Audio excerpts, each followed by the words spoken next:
You know those moments when you're doing what you love in your business? Maybe it's standing on stage or creating content. Whatever it is, you're totally immersed and time just seems to slip by. This is called the flow state. At SpeakerFlow, we're obsessed with how to get you there more often. Each week, we're joined by a new expert where we share stories, strategies, and systems to help craft a business you love. Welcome to Technically Speaking.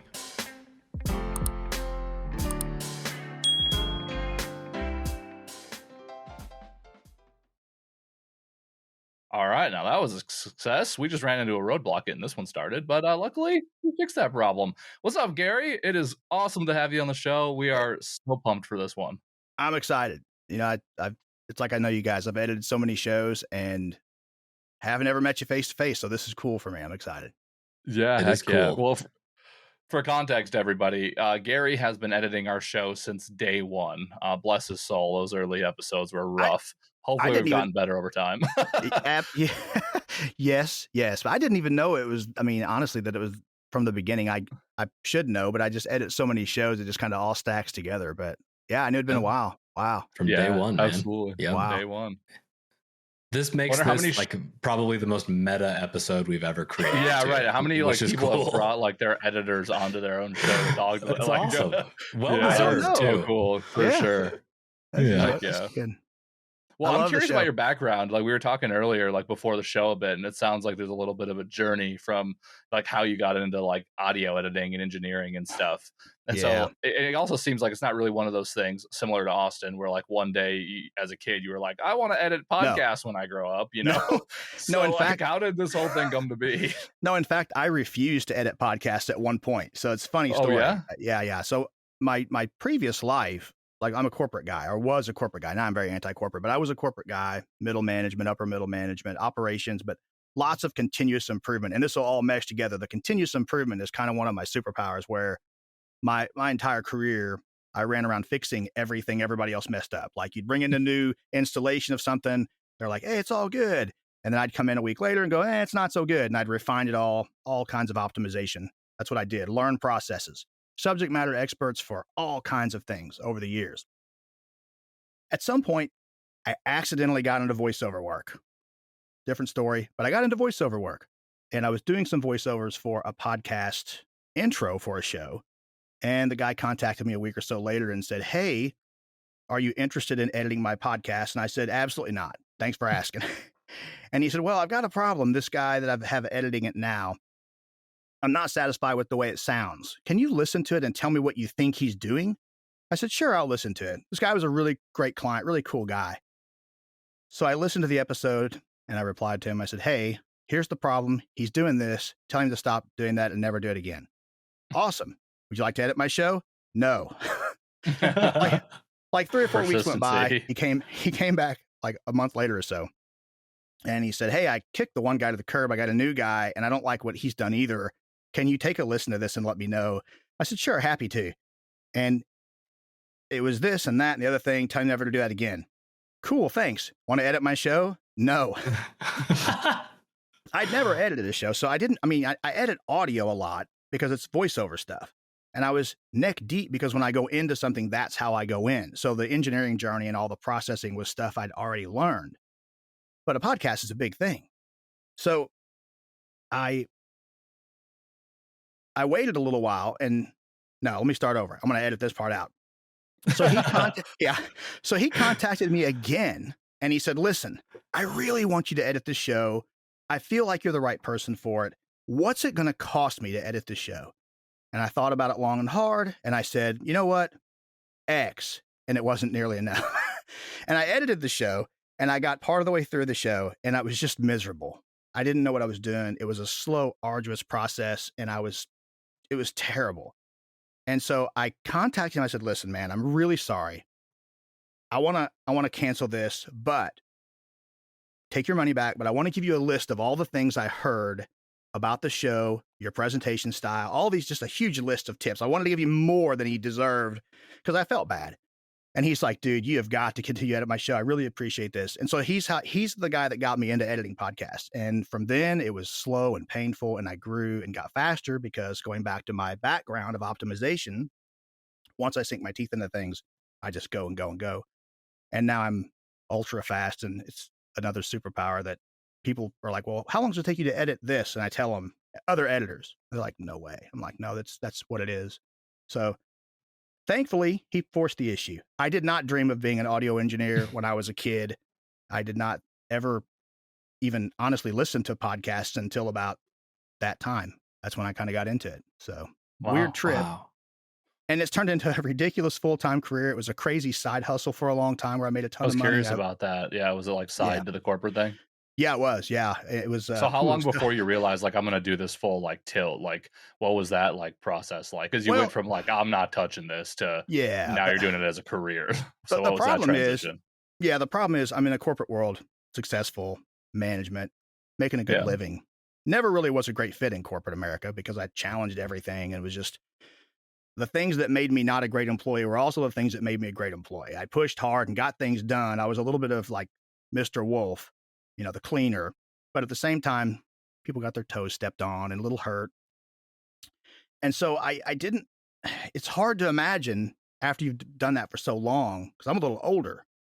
So we didn't have the internet to like transition careers. So I'm, not even mid-career, back half of my career, thinking, how can I possibly transition out? I mean, I have a side hustle and I was making good money with the side hustle, but it still wasn't full-time corporate upper middle management money. So it was tough. It was tough to make that decision, but I finally got some momentum. COVID hit, and it was just like, okay, staying home full time. And so been completely corporate free for over 3.5 years now, which is Wow.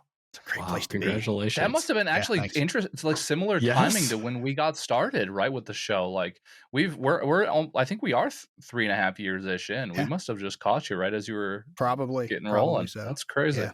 Dang, we're lucky. Yeah, so I love it. For sure. Man, it's been a great ride. I know everybody that listens to your show, at least the majority of them are probably people who work for themselves or at least aspire to work for themselves. And there's no greater pleasure. I love my company culture.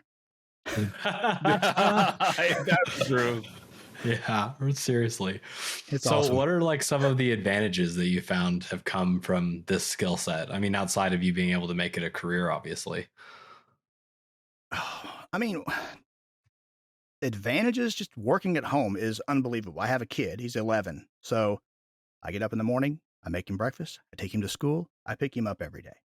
I can do that because I work from home. I'm flexible. The flexibility is just incredible. Now, do I work sometimes at 11 o'clock at night? Sure. But I can decide when I want to do that.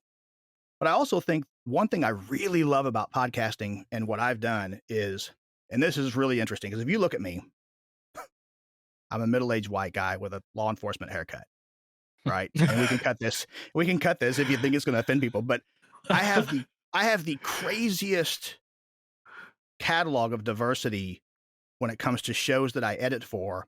And so I have been exposed to so many different views on everything from natural childbirth, Southeast Asian abolitionists. I mean, you name it, every social issue, every different walk of life. Nobody cares who their editor is as long as they do a good job. And so I have listened to so many interesting topics and so many really genuinely cool people. I'm international. I edit shows for people in Australia, Ireland, UK, just all over, So it's been a great ride from that every day is something different. And I have a lot of different shows. Some of them are similar from show to show, from episode to episode. But the stuff I get to hear and listen to and the stories and the people are all so good. I mean, I can count on, one hand how many people I've worked with who have had a podcast. And this is a weird thing. I don't know, maybe you think about this, but there really aren't many bad people that have podcasts. It's kind of a weird thing. They're all people who want to help, teach, express some idea. And those are just usually good people. Very rarely have I had interactions with someone I'm like, that guy's a jerk or whatever. It's just a couple, but not many. So For great sure. community, fun, good times. I like that. That's why we fell in love with the speaking industry. Similar idea. Not many people get up on stage who don't want to help and teach and inspire and all that stuff. So I could see that like directly translating to the podcast world too, since it's really, we're in the same category, thought leadership as a whole. Yeah. I think Helpful something I'm people. curious about, like, and I don't know if this is necessarily needs to be a yes or no answer, but we see it all the time. People get ambitious about starting a podcast. I think I mean, how many shows, like, just before I get into my question, how many shows have you like seen come and go in a relatively short amount of time? Let's call it Hundreds. 90 days or something. Oh, 90 days? That's tough to put a figure on, but I can tell you over a few years, hundreds. I mean, Hundreds, it comes yeah. and The goes. fall off, Yeah, right? Yeah, yeah, a lot, tons. right. And Well, in they're a lot fact, of work. yeah, they are, and that's what people find out is that it's a lot of work. It's a commitment. Yeah. Now, there are things you can do to simplify it. I was curious about that. Like, if Yeah. somebody wanted to, DIY, a podcast, and maybe even the editing initially as they get their feet under them, like, is that possible? And if so, what would your recommendations be? It's entirely possible, but the question they have to ask themselves is why they want to DIY. There are two reasons you DIY to me, and I'll categorize this, and that, people can argue about it, but there are really two reasons. One is you're really interested in doing it yourself because you think it'll be fun. Cool. Creative process, do a little audio engineering, video editing. Ooh, good times. Then you find out it's real work, but you may still enjoy it. And then there are people who just don't have the budget for it and they want to shoestring it and they want to, get something up and going. And those are both great reasons to decide how you want to do it. But you can definitely DIY a show. I think what I would recommend is if you want to DIY it, I would just sort of DIY it. And what I mean by that is contact someone who can help you DIY it. Help them, get a consult from someone who can help steer you in the right way to do it because it's different for everybody. This is the curse of the internet, Facebook groups, Discord groups, and YouTube is that everybody will prescribe like one or two patterns or processes for how to launch your podcast. And that is nonsense. Every show is completely different. The needs of each individual is completely different. And when someone comes to me for a consult, I just start asking questions. Because until I ask about 6 layers of questions, I don't know how to help that person the best. And the answer to the question for you will be different than for somebody else most of the time because your budget's different. What you want to achieve is different. Your tech level's different. Your space acoustically is different. Your goal for the show is different. There's a lot of things to weigh on it. So you can DIY it. You can simplify it. You can get Audacity and record your own show. You can record on GarageBand for Mac users. I think they all come with GarageBand. You can record on there. There are tech issues. You've got to wade through that process. When it comes to recording on your own, and this is like one of the number one things, everybody likes to talk about microphones. And this is one of the reasons it's important to consult with somebody who knows some things. I probably have 25 microphones. The reason I have 25, there's a couple of reasons. One is I'm a professional voiceover person. This is a professional microphone. This is a $600 microphone. It's not my good mic. My good mic is in this booth. And then there's this other really good mic. But the majority of the microphones that I have are what I would consider podcast grade, middle of the road microphones. Because I work with people who have all those microphones. So I want to understand those microphones. There are all kinds of recommendations for terrible microphones. Cheap, budget. But there are some really good budget microphones. I can give you a great $25 microphone. But there are also 50 that are garbage at $25. But if you know the difference, that's the secret. That's the power of the consult. So if you get a consult with somebody who can just walk you through the first handful of steps, selecting the right microphone, deciding what device you want to record on, and helping you find the right space. And then fourth is how to use the microphone, because that's like the number one thing is actual microphone technique. Most people are blown away how much better they sound when their microphone technique is properly engaged. So I don't know if that answers your question exactly. Yeah, that was awesome. That's I'd love for you to, like, can you expand a little bit on some of like the other common tools that people like would need to be familiar with, even if they weren't necessarily editing, but maybe that too, but to be able to run a show? Like microphone seems like the thing that everybody like immediately jumps to, like you said, but there's probably lots of other stuff to consider, right? There is. So your microphone's important. It's not the most important thing by a long shot. Knowing how to use the microphone and being in the proper space are two of the most important things. So if you're in a room that is like Austin's room, doesn't look like it's really very acoustically treated. I can hear the room every time you talk. And what I mean by that is the room tone, the reverberation, a little bit of hum, there's some resonance. I can hear those. If you have properly acoustically treated room, you don't hear those. The way you mitigate that is by the right microphone selection and using the microphone correctly, having it engaged correctly. The closer you are to your microphone, the less of that room is picked up because your signal to noise ratio gets really big. I'm getting real nerdy here, but it's just a clarity thing. So microphone's not number one. Using it's number one. And the other thing that I think is a common mistake is the space that people are in. If I had $1 for every time I moved somebody out of their home office into their living room, I could probably take us all to like Arby's, which is pretty expensive these days. Yeah. It's like $87 for us to eat at Arby's, right? For three of us to, I mean, because I'm going to go big.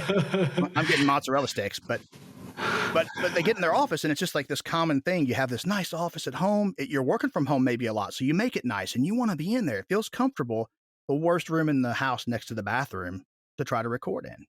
Because there's nothing in there that reflects or absorbs or diffuses. I mean, it's all reflections. Diffuse or absorb anything. It's just hard walls, resilient surfaces, hard desktops.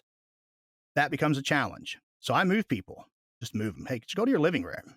Couches, curtains, pictures, bookcases. That stuff all diffuses sound so you don't get room reverb. And you can tell that in your daily life. And this is a weird example. If you go into your bathroom, if you have a shower curtain, this is so ridiculous. Like, if you have the shower curtain, go in there with the curtain closed and clap your hands. It's going to sound terrible. Then open the curtain and clap your hands.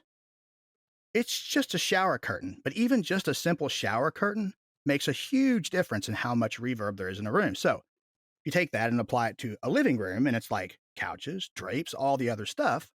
Now you've got a much better position to record in. So the question was like the top things, right? With microphones, you got to have something to record into. So some device, a computer or a tablet, a piece of software on there, like GarageBand or Audacity. There are some other tools too. I mean, these days, it seems like every week something new pops up. You know, you can record, a lot of people record in Descript, or they'll solo record in Zoom or Zencaster. They'll solo record in Riverside, and then they still just get all the files downloaded from there. So they have good high quality files, and then they'll send them to someone like me, or they can take them and put them into Audacity or GarageBand that are both free and manipulate the files, edit what they need to. So you got to have those. You have to have a way to get your microphone into the software. So depending on the microphone, if it's a USB microphone, you just plug it in and go. If it's an XLR microphone, then you have to have an interface or a mixer. It adds a little bit of complexity, which, to be honest, isn't necessary for almost anybody. There's just very few people that need that complexity at all. It causes problems more than anything. So, that answer your question? Yeah, that's a good rundown. I don't want to go. If I start veering, tell me. I can. Oh, it's great. No, yeah, seriously. I think that this probably touches on something too, that like this is a craft just like anything else. And like, I'm curious from your perspective, where does like the art of what you do and the science of what you do converge together to make an awesome show? Me as the editor or the person that's hosting the show? I mean, I'd potentially be interested in the response to both of those. Okay. As an editor, there's a lot that goes on with shaping the way a show sounds and the way a show is heard. So I do things, and I know other people, I mean, some editors do, some don't. This is the sign of a better editor, okay? I'll just put it out there, is like when there are three of us on there and we're all talking at once, something happens and we make a comment and everybody's laughing. You can't hear any of that. It's all competing with itself. So it's like, I don't know what Austin said or what Taylor said. Something was funny. We're all laughing. What just happened? As a listener, we all know as the people that were on the show, because we can see it and hear it. But as a listener, it's like, what just happened? What was that? I can cut that and move it apart. And this is the art. This is a little bit of the art. is cutting it and moving all those voices around to give each one of them a space to be heard, so that it doesn't exactly sound like it did in real life, but the context is the same, and the listener gets to experience that context instead of going, what just happened? My head is exploding. That's Well, crazy. that's so wild. nuanced. Right? And this is things people don't think about. I hear people, oh, just keep it natural. Natural jump sucks. cuts. Lava's Yeah. natural. It hurts. Poison's natural. Yeah, like, uranium's natural. It's bad. You know, don't quit. Natural makes me mad. Like, it's okay for some things. This lighting is not natural. I look better with it than I do natural light. Natural is just the short-term phrase for I don't want to pay for a lot of anything. Yes, it's a short. It's a catch-all phrase for I prefer mediocrity. Yeah. Right. Yeah. I mean, this is so funny. so that's a piece of art where I'm listening to the show. Now, what I don't ever do personally is I never listen to your show and decide what your listeners hear in context. That's not me. I would never presume to know what somebody else's listenership wants to hear or needs to hear. I just want to make sure they hear it the best they can and as it was intended. That's the art of it, is that interpretation. Pacing means a lot.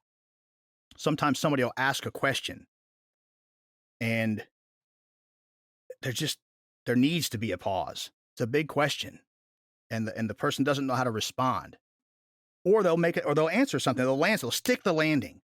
And some people will just edit out all these spaces and they want to make it as fast as possible so it's moving.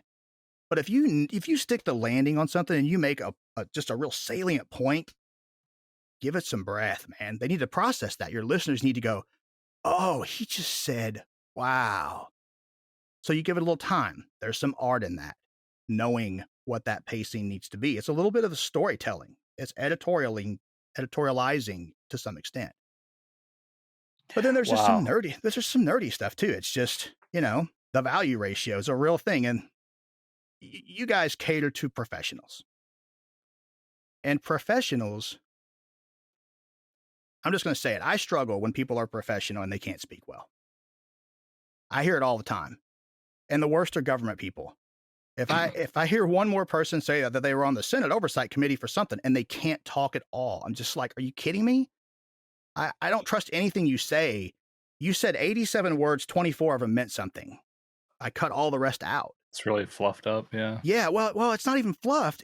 They literally stutter, stammer, restart. They can't. Oh, I see what you mean. Yeah, they can't maintain a cogent train of thought and express an opinion about something.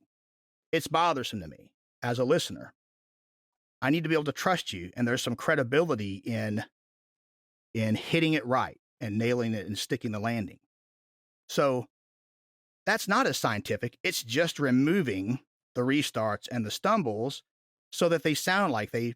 Now, there's some people that'll say, well, you made someone sound better than they are. Yes, I did. Sometimes it bothers me because if I edit someone and I make them sound like a rock star, and then they say, well, yeah, I was just on, technically speaking, here's my show. And they go, oh, yeah, that guy sounds great. But then they don't edit. They're like, whoa, what happened? He shanked it, He didn't shank it. But you got to give some people some liberty to. Fascinating. You have to let them know that you're going to edit them. This is one of my favorite things. I routinely have people that say, hey, I just want you to know, and I'll hear them. I'll hear it on the show. They'll be doing an interview and somebody will really be struggling and they'll stop and they'll say, hey, listen, remember, we can redo all of this. We have an editor. He'll make you look as good as he can. If you need to restart, take a break. It's all cool. And you can hear just go, whew, that weight just comes off because they no longer have to worry about being judged because someone spent a little money to help them feel free. Sounds a little dramatic, but. Well, you get a better version of that person at that point. Yes. Well, that and from our perspective as hosts, right? Like I could imagine myself, like if we didn't have you from day one and let's say the editing was all on us, if somebody makes a big enough mistake in my mind, like as often as they make mistakes, I'm like, God, I got to edit that out. I got to edit that out. Like all of that weight comes on me as like the host of the show. Yeah. Whereas we're like, no, we've got Gary. Like you can mess up as much as you want. We got you. It's all good. Yeah. But my mindset changes because I know a professional, you are going to help us make that look as good. And that's not like weighing on me at all. And I think like that psychology, like it's valuable in itself to have your show edited by somebody else, but to know like you can stay in your zone of genius as the host of the show and then, pass the expertise off to somebody who's more qualified. Yes. It just puts you in a different headspace as you're actually organizing the show, I feel like. Yeah, I agree with that 100%. And so my company's name is Painless Podcasting. and that's why, sure. Because when I got into this, my perspective is professional voice talent. And again, going back to my former life, I do everything all the way. So my goal was, okay, I may not have the greatest voice in the world. I may not be the best actor, but I'll never have somebody sound better or have better technical capabilities to like the things that I can't be beaten on, I can be tied with, not beaten. So I went deep. So then I come into podcasting and I'm hearing all these problems because I'm so used to fine tuning everything to this extent. It's like, man, I want them to sound better, not just for me, but for the world. And that sounds really weird probably, but like I want everybody's podcast to sound awesome. I want every listener experience to be awesome. I don't want someone to listen to podcasts and go, I can't listen to them. They're terrible. They all sound awful. Because there's a ton of great content out there. The amount of stuff that I learn and experience every week listening to podcasts is unfathomable compared to like my dad in 1987, morning news, morning paper, go to work, come home, read the evening, it's like just all newspapers and news. This is so different than that I want everybody to have that opportunity and be successful.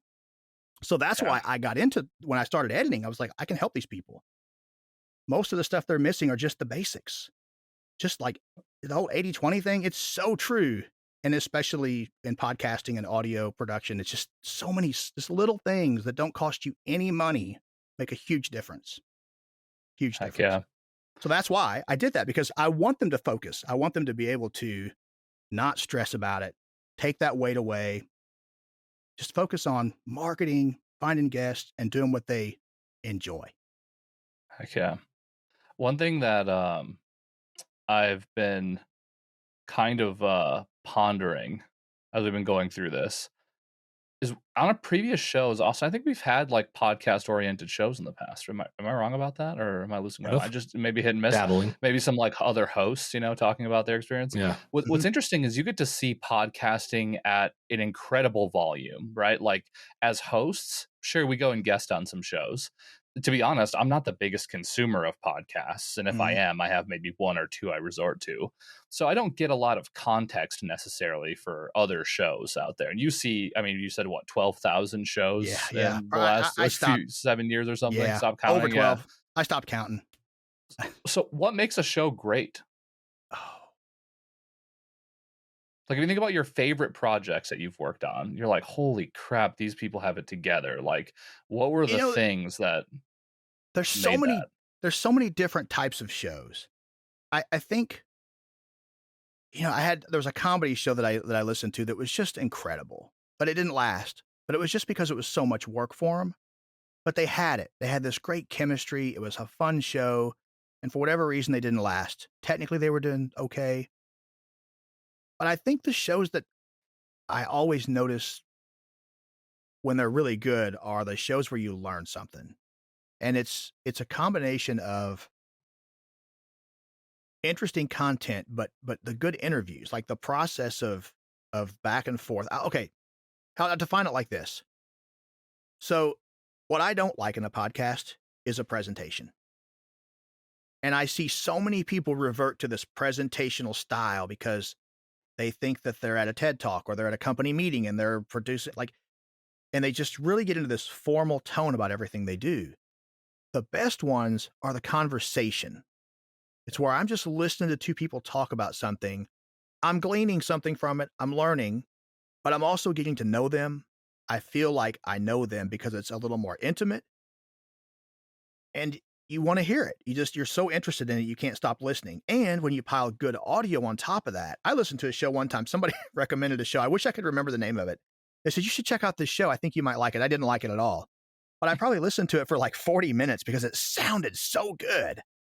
And I thought, why am I listening to this? I don't care about but the production value was so good. I downloaded the file and checked it. I put it into my digital workstation. I was like, I got to see what's under the hood on this thing, but I just didn't care about the content. So people undervalue that there's something about it sounding intimate that makes that personal connection land even more. If you think about it, if you think about your favorite voices in the world, people talk about Morgan Freeman. Yeah, I was gonna say, can you make me sound like that? Or yeah, what? Sam Elliott. Well, no. No, but but if you think about those voices, and this is an audio quality pitch. This is me preaching audio quality.